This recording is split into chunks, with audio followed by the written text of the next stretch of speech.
Hi டுட்டூஸ் கிச்சனில் இன்றைக்கி பிரசாத தயிர் சாதம் எப்படி பண்ணுறதுன்னு பார்க்கலாம். அதுக்கு தேவையான இன்க்ரீடியன்ட்ஸ் நான் இன்றைக்கி 1 கப் தயிர் எடுத்திருக்கேன். தாளிக்கிறதுக்கு தேவையான கடுகு, உளுத்தம் பருப்பு, கடலைப்பருப்பு, 2 பச்சை மிளகா, ஒரு சின்ன துண்டு இஞ்சி, கொஞ்சமாக கருவேப்பிலை, இது கூட ஒரு சிட்டிகை பெருங்காயம். நான் இன்றைக்கி புட்டுக்கு மட்டும் செய்கிறதுக்காக கொஞ்சம் கம்மியாக எடுத்திருக்கேன். இது அவனோட ரொம்ப ஃபேவரட்டான டிஷ்ஷு. இப்போ இது எப்படி பண்ணுறதுன்னு பார்த்துடலாம். ஃபஸ்ட்டு ஒரு பேன் வச்சுருக்கேன். பேனில் கொஞ்சமாக ஆயில் சேர்த்துக்கலாம். ஆயில் சூடானதும் கடுகு, உளுத்தம் பருப்பு, கடலைப்பருப்பு, கருவேப்பிலை,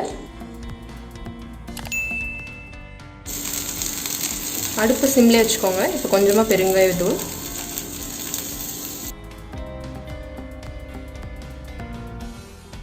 அடுப்பு ஆஃப் பண்ணிடலாம். நம்ம ஆல்ரெடி குக் பண்ண ரைஸ் எடுத்துக்கலாம். கொஞ்சம் சூடாக இருக்கும் போது எடுத்துக்கோங்க, அப்போ தான் தயிர் சாதத்துக்கு நல்லாயிருக்கும். இந்த சாதத்துக்கு கூட நம்ம எடுத்து வச்சுருந்த தயிர், இதுக்கு தேவையான அளவு உப்பு. நான் சாதத்தில் உப்பு போட்டு வடிக்கல, அதனால் கொஞ்சம் ஜாஸ்தியாக சேர்த்துருக்கேன். இதுக்கு மேலே நம்ம தாளிச்சதை ஊற்றிடலாம். இது நல்லா மிக்ஸ் பண்ணிக்கலாம். நீங்கள் அப்போவே சாப்பிட்ற மாதிரி இருந்தால் தயிரே சேர்த்துக்கோங்க.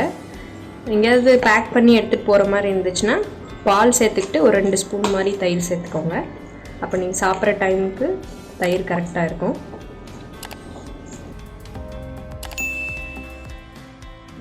அவ்வளோதான், இந்த மாதிரி நல்லா மிக்ஸ் பண்ணிக்கோங்க. பாருங்கள், சூப்பராக கோயிலில் கொடுக்குற மாதிரி பிரசாத தயிர் சாதம் ரெடி ஆயிடுச்சு. நீங்களும் இதை வீட்டில் ட்ரை பண்ணி பாருங்கள். ட்ரை பண்ணி பார்த்துட்டு எனக்கு கமெண்ட்டில் சொல்லுங்கள். தேங்க்யூ. இந்த வீடியோ யூஸ்ஃபுல்லாக இருக்கும் நம்புகிறேன். தொடர்ந்து நம்ம சேனலை சப்போர்ட் பண்ணுங்கள். உங்கள் டவுட்ஸை கமெண்ட்டில் கேளுங்க. டுட்டூஸ் கிச்சனை லைக் பண்ணுங்கள், ஃப்ரெண்ட்ஸ் அண்ட் ஃபேமிலிக்கு ஷேர் பண்ணுங்கள், அப்படியே சப்ஸ்கிரைப் பண்ணிக்கோங்க.